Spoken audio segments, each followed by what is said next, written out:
स्नातक द्वितीय वर्ष के विद्यार्थियों के लिए हम द्वितीय प्रश्न पत्र की पुस्तक रंग रसायन में डॉक्टर राम कुमार वर्मा के प्रतिशोध एकांकी का अध्ययन कर रहे थे। उसे आगे बढ़ाते हुए वहाँ तक हमने अध्ययन किया था जहाँ पर भारती कमरे में आती है और श्रीधर और सुशीला का संवाद चलता रहता है। तब उस संवाद को हम आगे बढ़ाते हुए भारती कहती, मैं आ सकती हूँ? प्रणाम करती हूँ, मेरा नाम भारती है। सुशीला, भारती, आओ देवी, तुम कभी 12वीं से परिचित हो? भारती, वसंत ऋतु में कोकिल के स्वर से कौन परिचित नहीं? प्रभात में भैरव राग के स्वर किसे जागरण का संदेश नहीं देते? पूर्णिमा के आकाश में अमृत का कलश चंद्रमा अंधकार के हृदय में भी प्रकाश की मंदाकिनी प्रवाहित करता है। ऐसे ही महाकवि भारवी, उन्हें कौन नहीं जानता?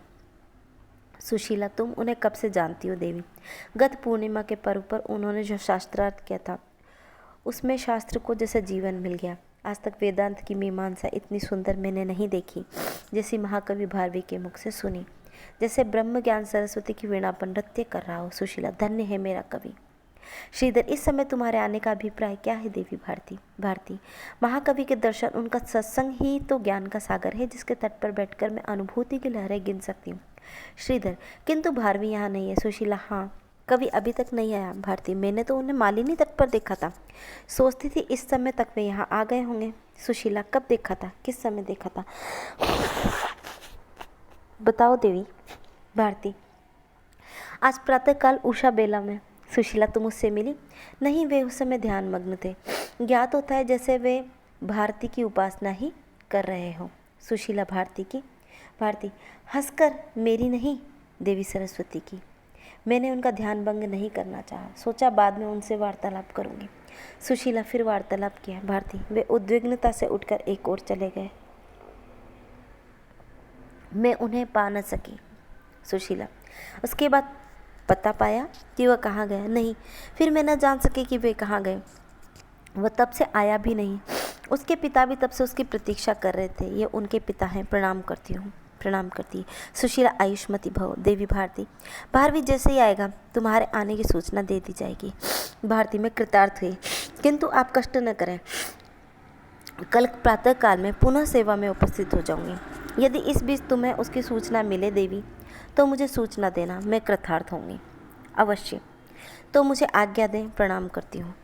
आयुष्मती बनो।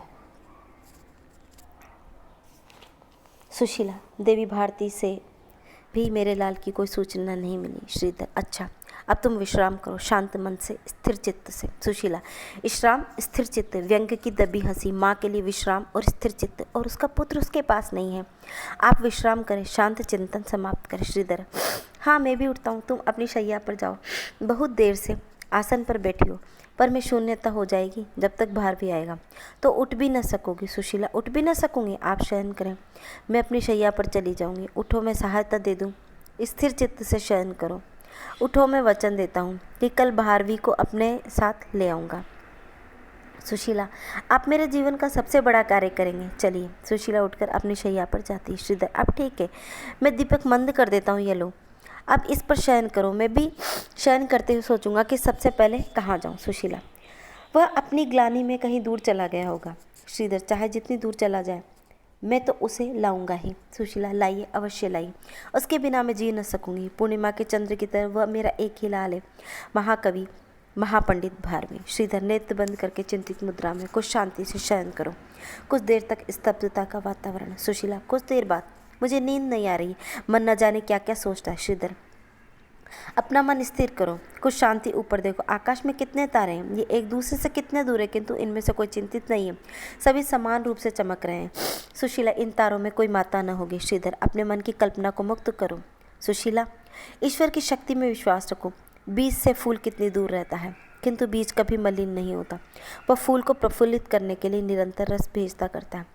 तुम्हें मंगल कामना करो, जहाँ भी तुम्हारा पुत्र हो सुखी रहो, प्रफुल्लित रहो। सुशीला, मेरा पुत्र जहाँ भी रहे सुखी रहे, प्रफुल्लित रहे। श्रीधर, हाँ, ईश्वर की शक्ति कण कण में वर्तमान है। सुशीला, वह सबका पोषण करता है, उस पर विश्वास रखो। सुशीला, मैं विश्वास रखती हूँ।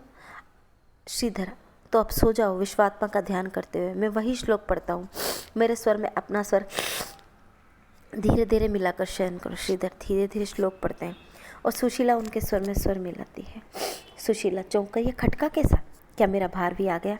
अरे यह तो हवा का झोंका है जिससे द्वार पर शब्द हुआ है। तुम व्यर्थ ही इतना क्यों व्यग्र होती हो सुशीला? शांत रहा करो। सुशीला मैं शांत हूँ। शब्द से मुझे भ्रम हुआ कि मेरा कवि आ गया, मेरा भार भी आ गया। वह आते समय द्वार पर ऐसे ही शब्द करता है। श्रीधर तुम्हारा भार भी कल अवश्य आ जाएगा। सुशीला देखो प्रकृति भी शांत है।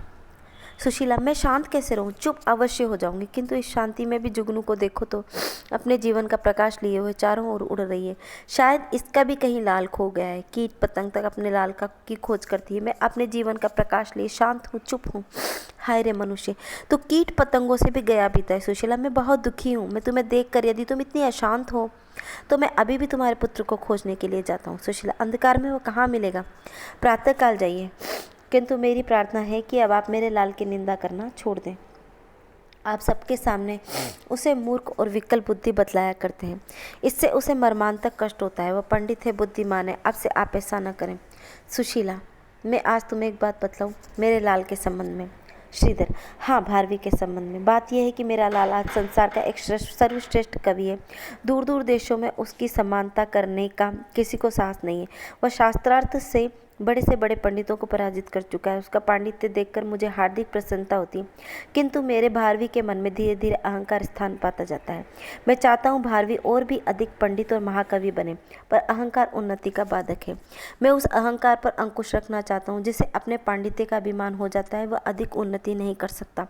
यही कारण है कि मैं समय समय पर उसे मूर्ख और अज्ञानी कहता हूँ। प्रशंसा तो सभी करते हैं, किंतु अधिकारी से निंदा भी होनी चाहिए, अधिकार से निंदा भी करना चाहिए। मैं यह नहीं कहता कि अहंकार के कारण मेरी पुत्र की उन्नति रुक जाए। ये सभी बातें जो है भारवी सुशीला को बताता है। हम आगे का अध्ययन अगले भाग में करेंगे। अभी यहीं पर विराम पाते हैं।